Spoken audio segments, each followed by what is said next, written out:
वर्ष का 20वां सप्ताह, इतवार, वर्ष सी। पहला पाठ। नबी यिर्मयाह ने भविष्यवाणी की थी कि बाबुल की सेना यरूशलेम पर विजय पाएगी। इस कारण राजा सिदकिय्याह के सामंतों ने नबी को मार डालना चाहा, किंतु राजा ने उन्हें बचा लिया। नबी यिर्मयाह का ग्रंथ। मैं समस्त देश के लिए विरोध का चिन्ह बन गया हूँ। सामंतों ने राजा से कहा, यिर्मयाह को मार डाला जाए। वह यरूशलेम की हार की भविष्यवाणी करता है और इस प्रकार शहर में रहने वाले सैनिकों और सारी जनता की हिम्मत तोड़ता है। वह प्रजा का हित नहीं बल्कि हित चाहता है। राजा सिदकिय्याह ने उत्तर दिया, वह आप लोगों के वश में है। राजा आप लोगों के विरुद्ध कुछ नहीं कर सकता। इस पर वे यिर्मयाह को ले गए और उन्होंने उसको रक्षा दल के प्रांगण में स्थित राजकुमार मल्किय्याह के कुएं में डाल दिया। उन्होंने यिर्मयाह को रस्सी से उतार दिया। कुएं में पानी नहीं था, उसमें केवल कीच था और यिर्मयाह कीच में धंस गया। एबीद-मेलेक ने राजमहल से निकलकर राजा से कहा, हे राजा, हे मेरे स्वामी, उन लोगों ने नबी यिर्मयाह के साथ बहुत बुरा व्यवहार किया, उन्होंने उनको कुएं में डाल दिया, वह वहां मर जाएंगे। इस पर राजा ने एबीद-मेलेक इथियोपी को यह आदेश दिया, यहाँ के 3 आदमियों को अपने साथ ले जाओ और इससे पहले कि यिर्मयाह मर जाए उन्हें कुएं में से खींच निकालो। प्रभु की वाणी। भजन, स्तोत्र, अनुवाक्या। हे प्रभु, मेरी सहायता कर। मैं कब से प्रभु पर भरोसा रखता आ रहा हूँ, अभी उसने झुककर मेरी पुकार सुनी है। उसने मुझे मृत्यु के गर्त से, दलदल के कीच से निकाल लिया। उसने मेरे पैर चट्टान पर टिका कर मुझे दृढ़ कदमों से आगे बढ़ने दिया। उसने मुझे एक नया गीत, हमारे ईश्वर का स्तुतिगान सिखाया है। बहुत से लोग ये देखकर प्रभु पर श्रद्धा तथा भरोसा रखेंगे। हे प्रभु, मैं दरिद्र और निस्सहाय हूँ, मेरी सुधि लेने की कृपा कर। तू ही मेरा सहायक और उद्धारक है। हे मेरे ईश्वर, तू विलंब न कर। दूसरा पाठ। दौड़ में भाग लेने वाले हल्के कपड़े पहनकर और लक्ष्य पर दृष्टि लगाकर पूरी शक्ति से आगे बढ़ते हैं। मानव जीवन भी एक प्रकार की दौड़ है। हमें अपने को उलझाने वाले पाप को छोड़कर और यीशु पर दृष्टि लगाकर आगे बढ़ना चाहिए।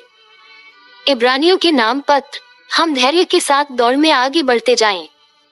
जब विश्वास के साक्षी इतनी बड़ी संख्या में हमारे चारों ओर विद्यमान हैं, तो हम हर प्रकार की बाधा दूर कर, अपने को उलझाने वाले पाप को छोड़कर और यीशु पर अपनी दृष्टि लगाकर धैर्य के साथ उस दौड़ में आगे बढ़ते जाएं, जिसमें हमारा नाम लिखा गया है।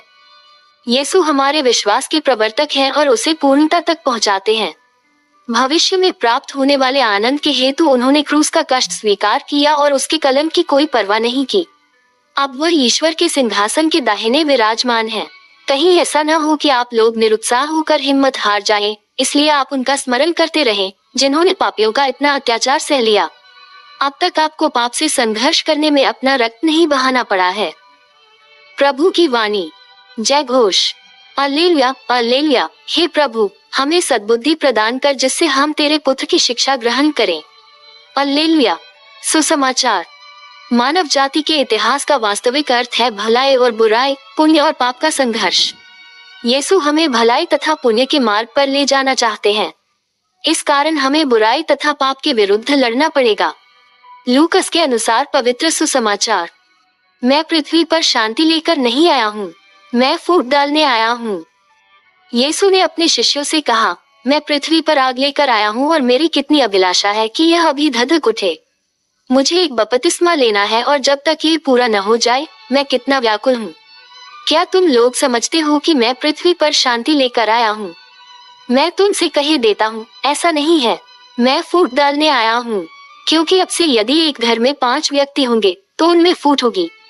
3 2 के विरुद्ध होंगे और 2 3 के विरुद्ध। पिता अपने पुत्र के विरुद्ध होगा और पुत्र अपने पिता के विरुद्ध। माता अपनी पुत्री के विरुद्ध होगी और पुत्री अपनी माता के विरुद्ध। सास अपनी बहू के विरुद्ध होगी और बहू अपनी सास के विरुद्ध। प्रभु का सुसमाचार। बुक्स मनन चिंतन। नबी यिर्मयाह विरोध के प्रतीक बन गए थे। एक तरफ तो वह ईश्वर के कड़वे संदेश को राजा और लोगों को सुनाने के लिए मजबूर थे, वहीं दूसरी ओर लोग ऐसे सच्चे और कड़वे संदेश को सुनने के लिए तैयार नहीं थे। राजा झूठे नबियों की बात मानकर नबी यिर्मयाह पर अत्याचार करता है। लोग भी नबी से नाराज होकर उनसे नफरत करते हैं। नबी यिर्मयाह ये परेशानी उठाना नहीं चाहते थे, वो वहां से भाग जाना चाहते थे, लेकिन ईश्वर उन्हें मजबूर कर देते हैं। नबी कहते हैं, जब मैं सोचता हूँ मैं उसे भुलाऊंगा, मैं फिर कभी उसके नाम पर भविष्यवाणी नहीं करूंगा, तो उसका वचन मेरे अंदर एक धधकती आग जैसा बन जाता है, जो मेरी हड्डी हड्डी में समा जाती है। मैं उसे दबाते दबाते थक जाता हूँ और अब मुझसे नहीं रहा जाता। ये स्माइली फेस। इस कारण नबी यिर्मयाह को सबसे दुखी और शोषित नबी कहा जाता है, क्योंकि उन्होंने सभी नबियों में शायद सबसे अधिक अत्याचार सहा।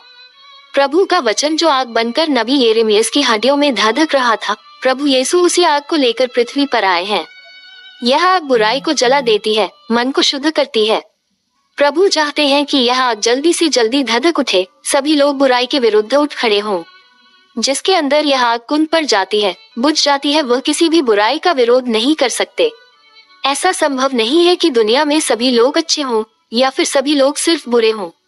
वास्तव में अक्सर कुछ लोग अच्छे रास्ते पर चलते हैं और कुछ लोग गलत रास्ते पर चलते हैं, और अच्छे लोगों की जिम्मेदारी है कि वे बुराई के रास्ते पर चलने वाले लोगों का विरोध करें, उन्हें सही रास्ते पर लाने का प्रयास करें। और जब ऐसा होगा तो जाहिर है कि आपस में फूट पड़ेगी। हो सकता है ये दोनों तरह के लोग एक परिवार में ही एक साथ हों। इसलिए प्रभु के आने से वह आग फैल जाएगी और लोगों में अशांति हो जाएगी। क्या हमारे अंदर भी प्रभु की वह आग धधकती है? Book's reflection. The prophet Jeremiah became a symbol of opposition. On one hand,